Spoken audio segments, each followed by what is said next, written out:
శంషాబాద్ సభలో బీజేపీ జాతీయ అధ్యక్షుడు అమిత్ షా మాట్లాడుతున్నారు. ఇప్పుడు లైవ్ చూద్దాం.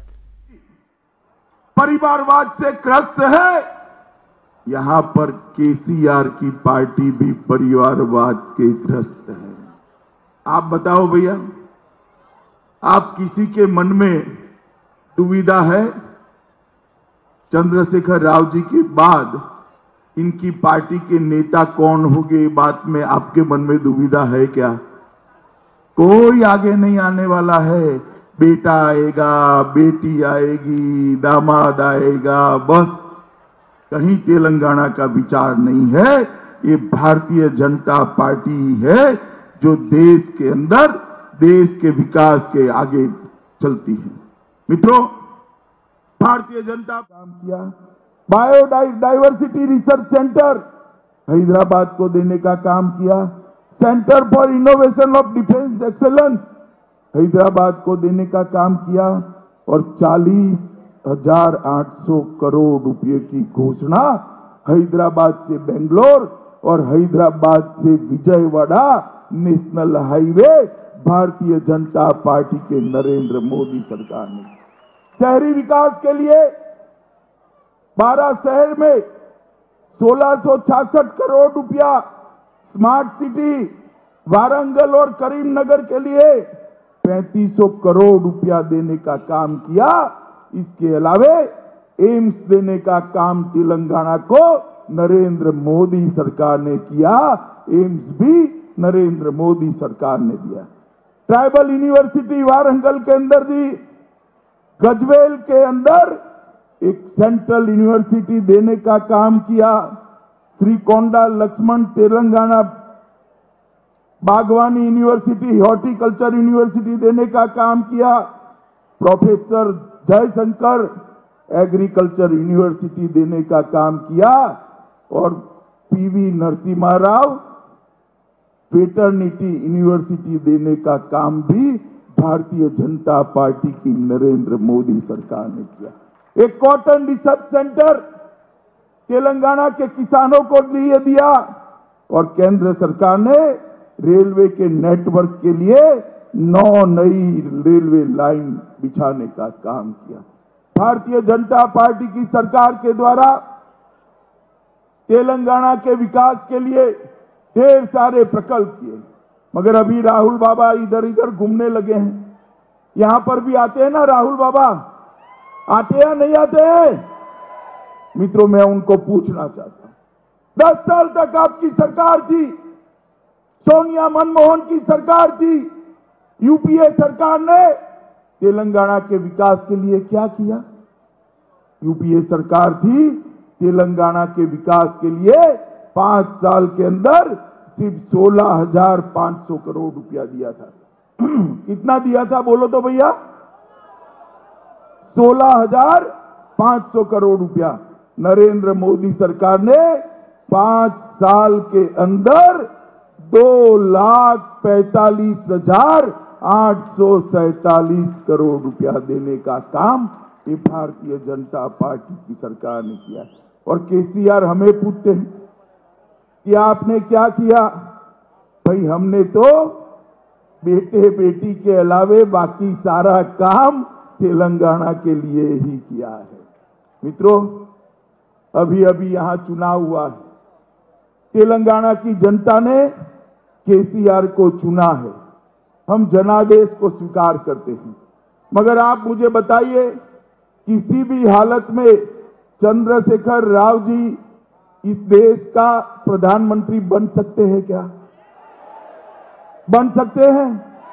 मैं तेलंगाना की जनता को कहने आया हूं, ये चुनाव देश का प्रधानमंत्री चुनने का चुनाव है और अब बारी है नरेंद्र मोदी जी को चुनने की, भारतीय जनता पार्टी को चुनने की।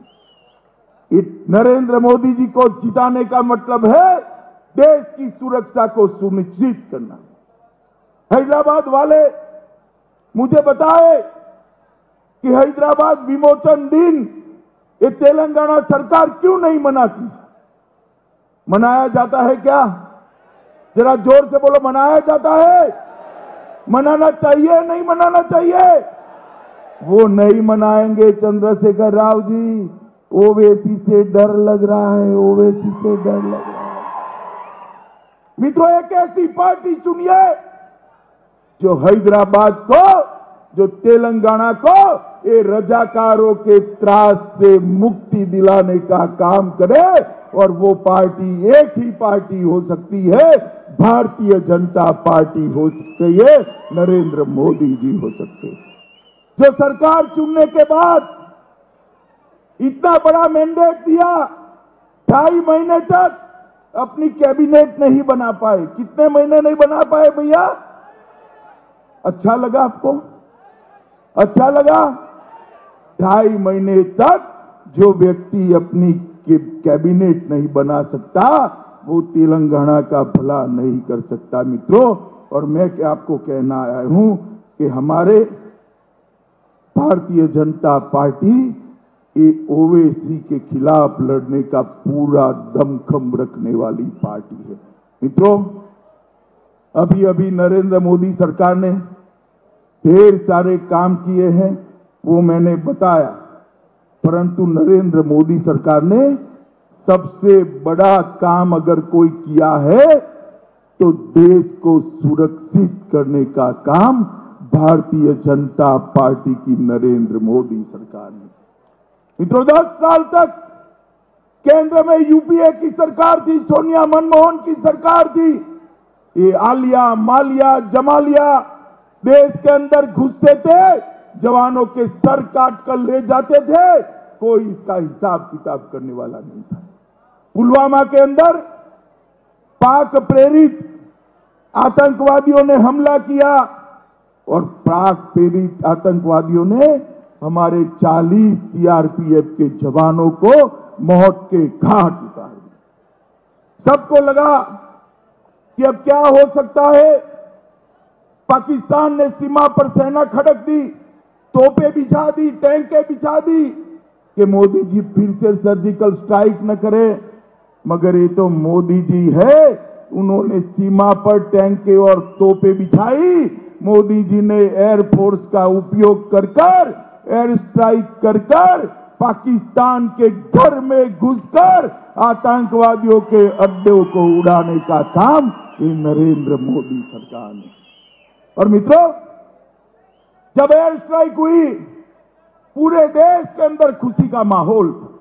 पटाखे जल रहे थे, मिठाइयां बट रही थी, शहीद जवानों के फोटो पर मालाएं लग रही थी।